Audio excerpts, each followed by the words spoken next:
নতুন বন্ধুদের স্বাগত জানিয়ে আর পুরনো বন্ধুদের শুভেচ্ছা জানিয়ে শুরু করছি আমার এপিসোড। আমি একটু সর্ষে শাক নিয়ে নিয়েছি। সর্ষে শাকটা কেটে ধুয়ে রেখে দিয়েছি অলরেডি। আর একটু বেগুন আর আলু কেটে নিয়েছি। এবার কড়া বসিয়ে দিয়েছি। কড়ার মধ্যে বেগুনটা আলুটা দিয়ে ভেজে নিচ্ছি। ভেজে নিয়ে খানিকটা ভাজা হবে। এবার তার মধ্যে আলুটা তুলে নিয়ে বেগুনটা দেবো। বাই দ্য ওয়ে, আমি নূপুর, আপনারা দেখছেন smile with Nupur and Tania. Please একটু সাবস্ক্রাইব করে দেবেন, বেল আইকনটা টিপতে ভুলবেন না, লাইক শেয়ার একটু করে দেবেন। বিশেষভাবে লাইক শেয়ার করে দিলে অনুপ্রাণিত থাকবো এবং নিত্য নতুন রেসিপি আনতে আমি বিশেষভাবে অনুপ্রাণিত হব। যাই হোক, এবার বেগুনটা দিয়েও যথারীতি ভেজে নিলাম। এবার আমি অলরেডি একটু সর্ষে বেটে রেখেছি, দেখাচ্ছি আপনাদের কি করছি। এবার এই বেগুনটাও হয়ে গেল, আলু আর বেগুনটা তোলা হয়ে গেল। এবার এর মধ্যে আবার একটু তেল দেবো, ওই একই কড়াইয়ে।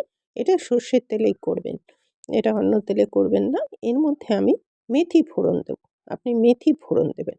আর সাথে রসুন একটু, মানে ক্র্যাশ করা রসুন দিয়ে দেবেন। এবার শাকটা আমি তুলে দিলাম। শাকটা তুলে এটাকে নাড়তে থাকবো যতক্ষণ না একটু জলটা বেরিয়ে আসছে।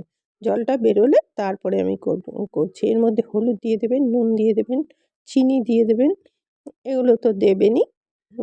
নুন দিয়ে দিয়েছি, চিনি দিয়ে দিয়েছি।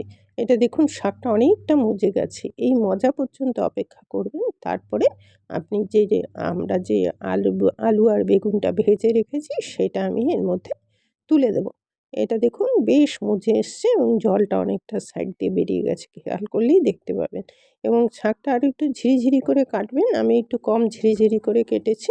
যাই হোক, এটা দিয়ে দিলেন। এবার এর মধ্যে একটু চিনিও দিয়ে দিলাম।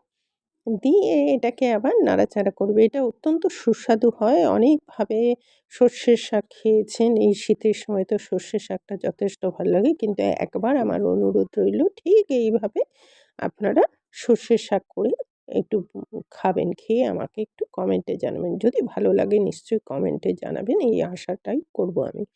এবারে আমি সর্ষে বেটে রেখেছিলাম, সেই সর্ষেটা বেটে রেখেছি সেটা তুলে দিলাম এবং একটু সর্ষে যেটায় বেটেছিলাম সে বাউলটায় আমি দিয়ে দিলাম।